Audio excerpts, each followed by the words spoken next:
What's happening, party people? What's up, Jules? Hey, Julie. Hello, I'm Julie Foudy.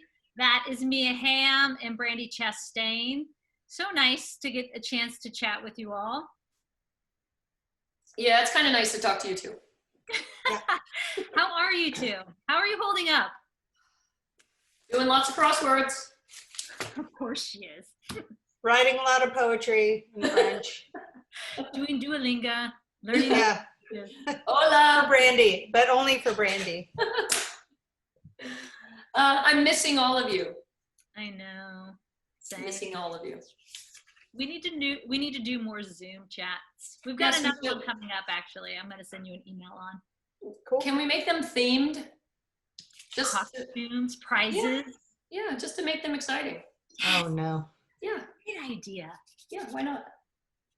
And welcome to all of you who are watching. And I hope, and I know I speak for Mia and Brandi as well, that we hope that you're doing well, staying safe, staying home, staying sane, which is equally difficult given the crazy times. But what is really cool is US Soccer, knowing we needed some distractions, kindly came to the rescue.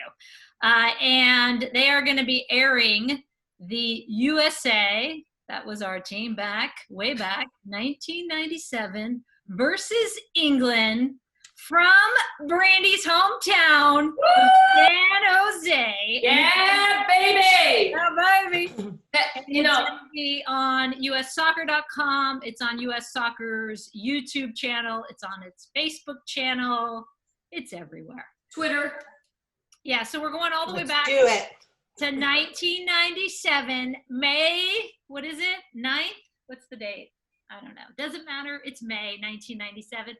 Brandi, because we used to always do this with the camera. Can you set the scene, please?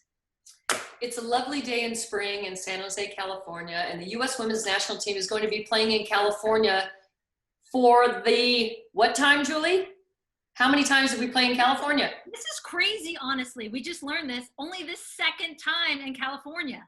It was the first time ever at Spartan Stadium and in San Jose, and it drew the biggest crowd, 17,350, I believe. Mm-hmm. And that's it, a big crowd for that time. Pre-99. Yes, pre-99, and it was amazing. That was my hometown stadium where I watched the San Jose Earthquakes of the old North American Soccer League, and where I learned I was section 11, row 9, seat 3. Like, that was me. I never got out of my seat. I watched, like, my eyes bugging out of my head. I loved it. On that field, one summer I went to Santa Clara University, San Jose Earthquakes soccer camp. And it was like 300 boys and 5 girls at an overnight soccer camp. And we got to play at halftime. And they had 4 goals on the field.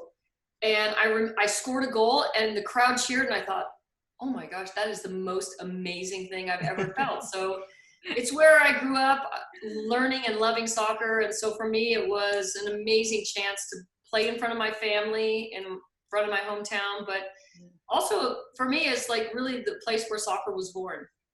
When you found out the game was there, do you remember what that emotion was? Jules, hello, do you know how old I am? I don't know if I can remember that. But I do remember. You're like, I can't remember yesterday. Well, then, yeah, yesterday I might have a chance at 1997, maybe not. But from the looks of it and all the faces that obviously that everybody's going to see when they watch the game, you know, it was just a really happy time. I remember just how exciting. I mean, it was post 96 Olympics. So it was a very exciting time. Victory tour game, actually. Why we were playing that in May of 1997 still, not sure. Probably because we couldn't get 10 games in. Exactly. But yeah, I think I heard JP say it was a victory tour game. Yeah. I thought maybe some of those frames on your couch behind you might have pulled back some of those memories, but because it seems you have quite a few. I'm just noticing even without my glasses. What is going on back there? By the way? I'm redoing like when stuff starts happening, you get some, let's see, what do I have? Oh my God. Empowered women. Yay. Nice. grandmother, my mom's mom. Yeah. That's Aw. cute. I feel like I see some Olympic rings back there too. I think Ooh. that is from someone's wedding. Mia, it could have been yours. Or You just, in the hot red dress? yeah, and then Yeah. the girls. Aw. Look at that. Aw. The oldies but goodies. Aw. I think that was Look at cute. that. Took that. Yeah. Aw. And so Very nice. yeah. I want to throw a shout out to my youth girls team because I told them to watch this game. California I've got Stars. a Oh, you got pencil sharpener.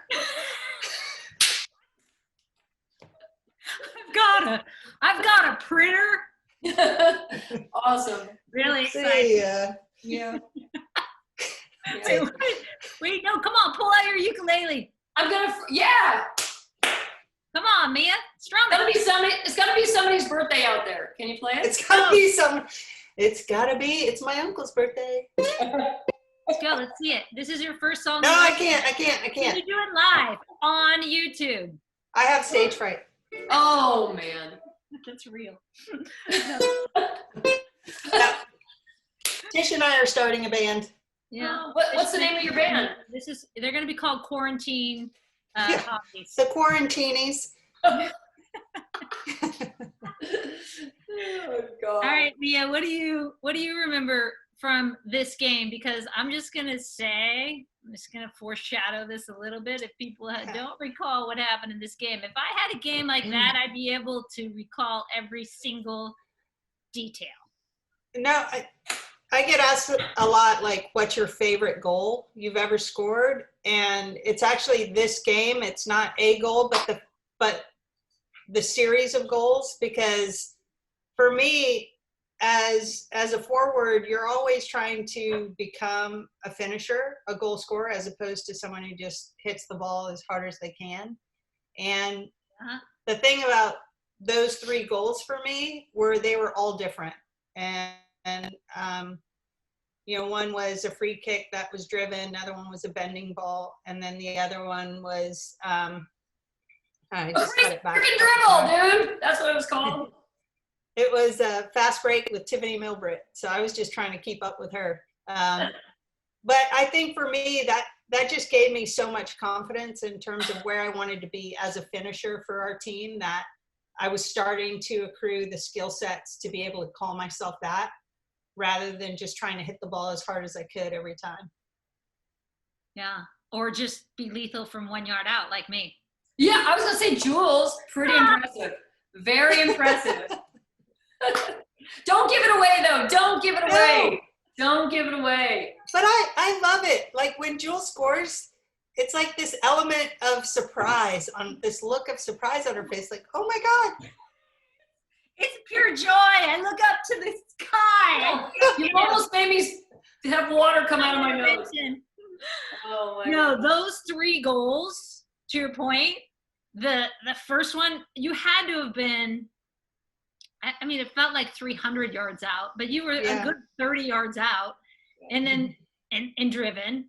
And then the second one that just whipped in through traffic, bent in. And then the third one where you just slice and dice, it's like cut, and then I'll cut you again. And then all 3 of you trying to put pressure on me, I'm just going to lift it to the top corner. You know what's interesting is, so Hope Powell, who used to be the head coach of England, was on the field. Yep. And I was telling her I played against her, and she's like, no, I don't remember. And I was like, I remember. You don't remember. Hey, if you go, you're going to forget. Yeah, she definitely, that was like survival. That was Darwinism at its finest. She's like, erase from my memory that. Yeah, but I had gone on this stretch of those free kicks where I hit like 4 or 5 of them in a game and scored. I remember one against Norway, one against Australia, and I don't know what it was. Maybe I just wasn't thinking, but I was just hitting them so pure. I think there was a span where Michelle was out, so I started taking some of those long range free kicks, and I don't know, I just got into this groove where I was just striking them so well that I just kind of try not to think about it, just hold on and let it happen.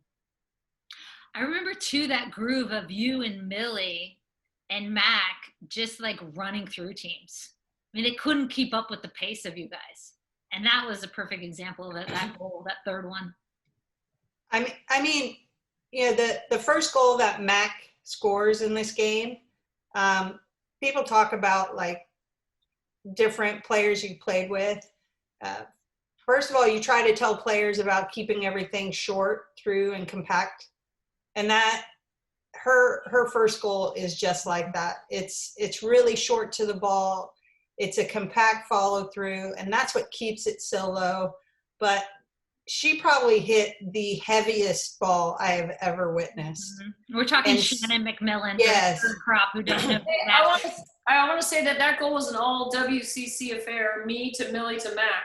And Millie and Mac had a great connection because they played college soccer together. Yeah. But that was awesome. It's just, the run was great. She kept it wide and created the angle for Millie to serve that ball into. And then just the finish was clinical. I mean, the goalkeeper didn't even have a chance to get her feet set. It was already past her. It was classic Mac too, right? Yeah. Like that was, I just feel like when I watched that today, I was like, oh my gosh, I saw her score so many of those for, with us professionally with San Diego and then with the national team, of course. And like you said. And in training, I mean, and then you would always hear that cackle. She's going to like that. She's going to watch today. I talked to her earlier. Yeah, after she'd do it, you just hear this cackle and be like, seriously. But I mean, all the times I'd watch her and I'd try to hit side volleys or half volleys, I can never hit them as pure as she did. Yeah, I know. So good. And then there was a fifth goal that was just, I mean, in the 81st minute, it was. I think it ripped the net off. I said to Shannon, thank goodness you put it exactly where you did, because I'm not so sure from farther out it would have gone in. 1 yard. That's you are lethal from 1 yard. Really my best range. Yeah, it's very good. Literally, like no one marking me. And Amy Allman, who was calling the game, Amy Griffin, didn't even bring that up. It wasn't like, good God, Julie, if you had missed that, whoa. It was, oh, what a nice run by Julie. Not that she was completely unmarked and wide open, and she better finish that. Oh, good. It was just a sophisticated run, Jules. So sophisticated. Brandi, you made a run in this extended highlight too at the end, sister. 90th minute, I'm sure that you were streaking down the left side. Cut a couple players, get to the end line, find Cindy Parlow on a platter. You're gonna have to remind her of this, and then. Hey, scoring goals is hard. It's not easy to be Mia Hamm. Oh, man. Yeah, I mean, I felt pretty good about that. I would have liked the assist, but oh well. CP did a good job of getting the box. Oh, that was nice. The way the thing that, I had a couple takeaways, like the crowd. One, pre-1999, we're trying to convince U.S. soccer that this is a marketable venture, as we had been arguing for 10 years, right? Like, let's go on this. But that was really a turning point, I think, for us as well, because it was a great crowd. It was a great game. It was the first time, I believe, we were on ESPN. Is that right? I think it was, right? That's right. As you mentioned earlier, over 17,000, Brandi, in attendance in your hometown. I mean, probably 15,000 of them were Chastain family members or friends. I don't know. Yes, of course. Yeah. Friends of Brandi. Lark and Roger, your parents were in the audience then, right? Yeah, my brother, my parents. Yeah. Oh, that's good times. What were some of your takeaways as well when you watched it? What were the emotions of watching 23 years later? God, that eyebrows changed. And why did we have on like such big uniforms? I don't get it. Like, how come not one of us said that's not good. That's not good. That white is not a good look on me. It's just too big. We wore it way too big. Why did that happen? That was one takeaway. That was the style. I know, but it was like so, like, it felt so, like, by looking at it, it just looks so, like, cumbersome. Like, it was do you remember being heavy, like a little heavy, and shorts were a little heavy? I don't know. Imagine how fast we could have been. Imagine how fast. You know what I remember of that? I think after watching the highlights again, it's just this overall joy. Every time someone scored, everybody came together, and just the smiles and the high fives, and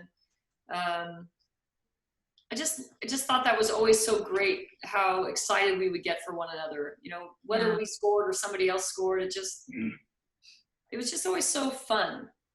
Yeah. I mean, I love seeing Tony, and Me too.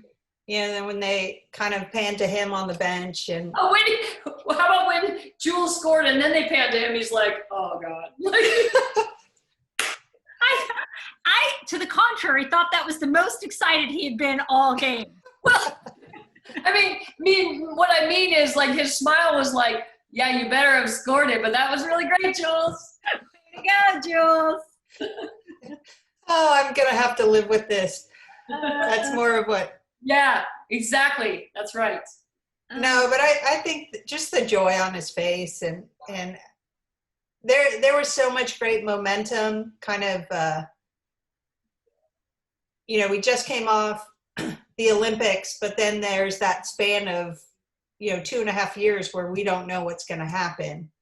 And, you know, seeing how enthusiastic we all were to kind of be out there, and some of the things, you know, the level of play on the field. And I think really kind of, I don't know, you know, Tony was someone who was always teaching, and to see him just really kind of take a deep breath and enjoy it was fun to kind of look back on. Mm-hmm.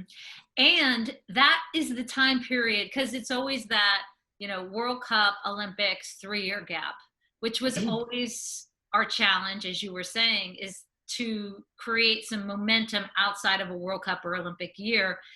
And again, we were hosting 99, and we didn't know yet how people would respond to that, right? Because we were going into big stadiums. We were going nationally against so many people's advice who said you should keep it regional, you should keep it small, you should keep it on the East Coast, keep it in 5,000-10,000 seat stadiums, play it safe, you know people will come. And that was another reaffirmation of all the things we believed, right? That people would come, that there would be a showing, that if we just built some and invested in the market, that they would show up, which is, and I'm not sure if we were cognizant of that at the time, but I want to believe we probably were. I just don't remember, right? Going towards 99 and what that would mean for 99. I think there was great, if I can recall this correctly, you know, since the Olympic Games weren't live, like none of our games were live, and I think how many live seconds did we get? Like 60 seconds towards the end of the game, right? Yeah, right. That's true. That's a great point from NBC in 96. Yeah, so I think this opportunity was great for television too, because it did showcase to a bigger audience than had seen us win the Olympics for the first time. So, you know, the fact that we had 17,000 something in the stands, I think showed the audience at home, well, that looks like a really fun thing to go and be a part of. Right. You know, and I think that was definitely, like you said, foreshadowing for 99, in that there was something happening and the fans could feel it and they could see it. I still remember when we showed up at the 2000 Olympics. Do you remember Dick Ebersol? Yes. And that just sparked that memory with you talking about NBC only showing, I mean, we were still getting that crowd with them only showing a couple minutes of the final, and he pulled us into his office. I remember. Was it you, me, and was it the three of us? I know I was there for sure. Yeah. Rules and me, I think. Yeah. It might have been the late night. Wasn't it late night? We went there late. Yeah. And he wanted to talk to us. Dick Ebersol ran the Olympics for NBC for many years, a great mind in television, a giant in television. And I thought that meant so much to us. He pulled us in and said, I want to apologize to you guys because the greatest mistake we made was not showing that game in 1996, and we won't make that mistake again. Wow. Yeah, that was awesome. That's awesome. I know, just watching the game, one of the things that, were we all wearing armbands in that game? Yeah.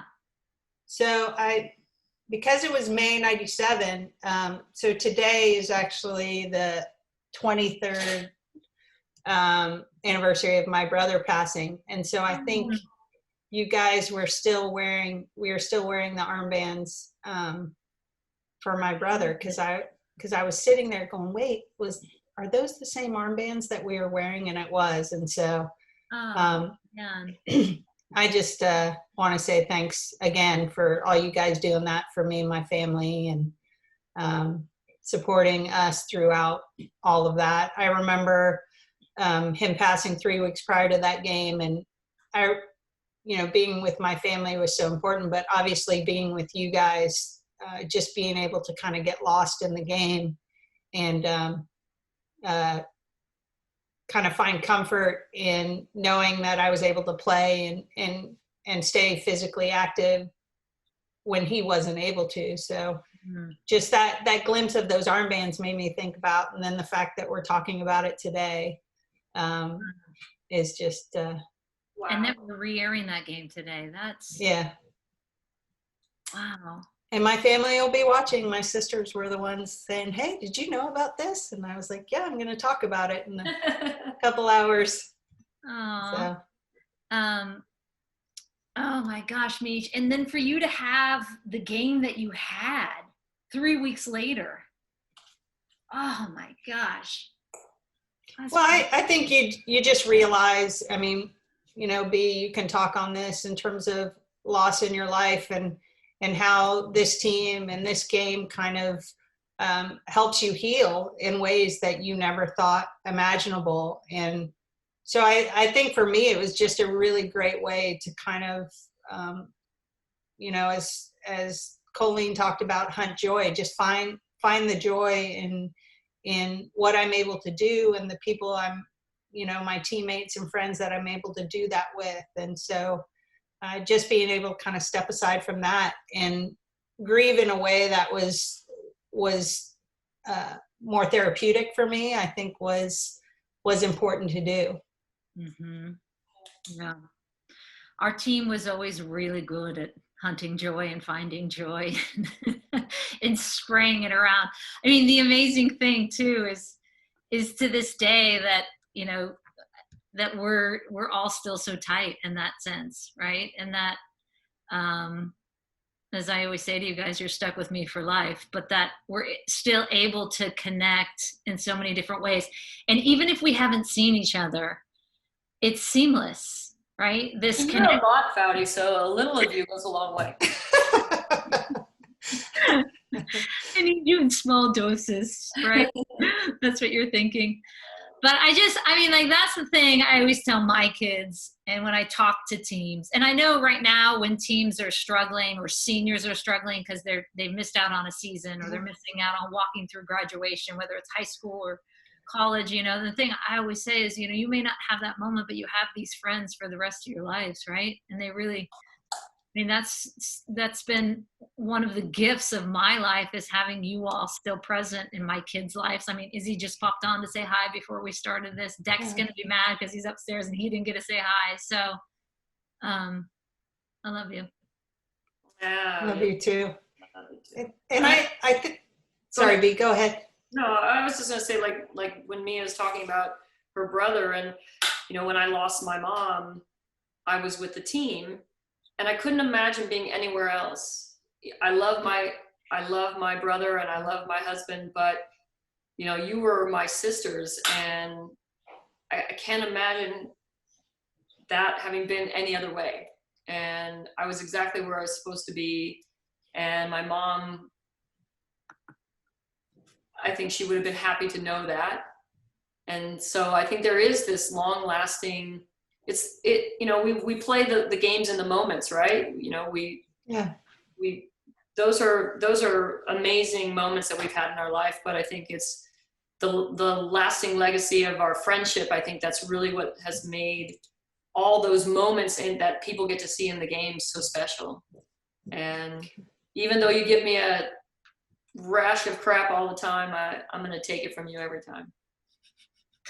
No, I would do that. I think it's those times, you know, when we look at games like this, you know, World Cup in '99, Olympic gold medals, that's the happy ending of all the hard work. And I think we valued kind of that struggle, kind of the discomfort that happened every single day, is learning how to embrace it.